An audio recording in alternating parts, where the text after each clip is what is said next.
শ্বশুরমশাইকে দেখতে আমি আর সাহেব একা একাই গিয়েছিলাম। আর আসার পথে কিন্তু বেশ অনেকটা বাড়ি পুরো আম নিয়ে আসছিলাম। তো যখন আসছি তারপরে একদম হাতে সময় ছিল না যে বাচ্চাদেরকে বিকেলের কিছু নাস্তা তৈরি করে দিব।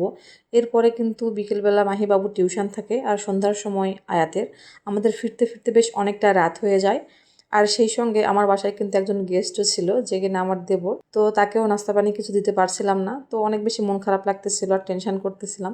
তো সাহেব তখন বলল যে বাসায় নাস্তা তৈরি করার কোনো প্রয়োজন নাই, আর সেরকম সময়ও পাবা না, তার থেকে ভালো তুমি তাদেরকে নিয়ে বাইরে কিছু খাওয়াই দিও। তো আমি যখন জিজ্ঞাসা করলাম যে আয়াত বাবুকে আর আমার দেবরকে যে তোমরা কি খেতে চাও, মাহিবাবুকেও বললাম। তো মাহিবাবু বলছিল যে না মা, অনেক বেশি লেট হয়ে গেছে, আজকে আর আমি কিছু খাবো না, আপনি বরং আয়াতবাবু আর চাচ্চুকে খাওয়াই দেন। তো আমার আয়াতবাবু সঙ্গে সঙ্গে বলছিল যে মা আমরা ফুচকা খাবো। তো মহাদেবপুরে কিন্তু মাশাআল্লাহ অনেক সুন্দর একটা ফুচকার রেস্টুরেন্ট বলা যাবে, ফুচকার একটা রেস্টুরেন্ট হয়েছে। আর এখানকার ফুচকা চটপটি সব কিছুই অসাধারণ, অনেক ভালো। তো এই রেস্টুরেন্টে আমরা কখনো ঢুকি নাই এর আগে। তো এর যে আরেকটা শাখা আছে সেখানে কিন্তু আমরা খাই, ওটা বলতে গেলে স্ট্রিট। তো স্ট্রিট ফুডে মানে স্ট্রিট সাইড যেটা সেটাতে খাওয়া হয়, কিন্তু এখানে ঢুকে খাওয়া হয় নাই কখনো। আর এখানে বেশ সুন্দর করে ডেকোরেশনও করছিল। সেই সঙ্গে সবচাইতে বড় কথা যেটা, সেটা হচ্ছে শীতাতাপ প্রবাহিত হয় সেখানে। আর অলমোস্ট সব কিছু অনেক সুন্দর হয়েছিল। তো ভাবলাম যে এখানে একটু এদেরকে নিয়ে যাই, বেশ সময়টাও কাটানো যাবে। আর বাইরে কিন্তু প্রচণ্ড গরম, আর এই গরমের মধ্যে এটা খুব একটা সেফ একটা আরামদায়ক জায়গা বলে মনে হলো আমার। আর আমার দেবরও কিন্তু মিষ্টি খাবার অত বেশি পছন্দ করে না, ও আবার ঝাল টাল এগুলো খেতে অনেক বেশি পছন্দ করে। তাই চাচ্চু আর চাচ্চুর ভাস থেকে আমি ফুচকা খাইয়ে দিলাম। আমি কিন্তু ফুচকা অত বেশি পছন্দ করি না, তবে চটপটিটা পছন্দ করি। ইদানিং যেহেতু আমি একটু ডায়েট করতেছি, আর সবচাইতে বড় কথা কি বাহিরে খাবার কেন জানি খেতে ইচ্ছে করে না, তাই আমি খুব কষ্ট করে হলেও এটাকে ইগনোর করছিলাম। তাই আমার জন্য কোনো কিছু অর্ডার করে নাই। তবে হ্যাঁ, আয়াত বাবা অনেক বেশি মানে কষ্ট পাচ্ছিল বলতে গেলে। ও বারবার করে আমাকে বলতেছিল যে মা আপনি একটু কিছু খান।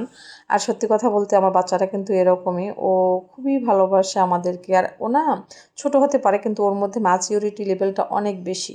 তো সে আবার আমাকে জোর করে খাইয়ে দিয়েছিল। আর সবচাইতে বড় কথা, আমি যেহেতু ফুল প্লেট নিয়েছি দুজনের জন্যই, তো চাচ্চু মানে ওর চাচ্চু তো খেয়ে ফেলছে, আমার দেবর ছোটো ভাই আর কি।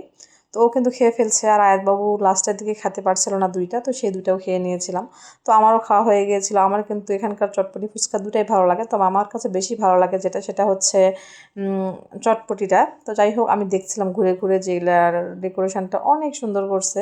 আর আয়াতবাবু অনেক বেশি খুশি হচ্ছিল। তো মাহিবাবুকে যেহেতু নিয়ে যায় নাই, এই জন্য একটু খারাপই লাগতেছিল।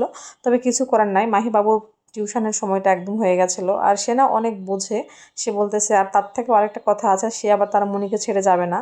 আমার বোনকে নিয়ে এখনও এখানে যাওয়া হয় নাই, কারণ এটা উদ্বোধন হয়েছে এই রিসেন্টলি কিছুদিন আগে, তাই আর যাওয়া হয় নাই। তো আমি আয়াতবাবুকে দেখাচ্ছিলাম। আর এখানকার টকটা না মাশাআল্লাহ কি বলবো, যে আমি যখন ভয়েস দিচ্ছিলাম তখন আমার মুখে পানি চলে আসতেছিল। এই টকটা একদম কেনা আচারের মতো খেতে, লিকুইড যে আচারগুলো বিক্রি হয় সেগুলোর মতো, আর সত্যি অসাধারণ খেতে। তারপরে খুব মজা করে এটা খাওয়া দাওয়া করলো। আমি একটু ছবি টবি উঠাই নিলাম, একটু ভিডিও করে নিলাম মাহিবাবুকে দেখানোর জন্য। মাহিবাবুর মুনি যেদিন আসবে সেদিন আমার বাবুকে খাওয়াতে হবে। ও বলছে যে মা আমি আজকে খাবো না, যেদিন আমার মুনি আসবে সেদিন আমরা খাবো। তো আমি কিন্তু সবসময় চেষ্টা করি আমার বাচ্চাদেরকে টুকটাক সময় দেওয়ার জন্য। আপনারাও চেষ্টা করবেন যে বাচ্চাদেরকে একটু হলেও সময় দেওয়ার। আর আজকে যেটা আমাদের কাছে ঝামেলা মনে হচ্ছে, একদিন কিন্তু আমাদের কাছে এটা অনেক বেশি মিস করব আমরা, কারণ তখন তারা বড় হয়ে যাবে, যে যার মতো ব্যস্ত হয়ে যাবে, আর আমরা কিন্তু এই স্মৃতিগুলো আঁকড়ে বেঁচে থাকবো।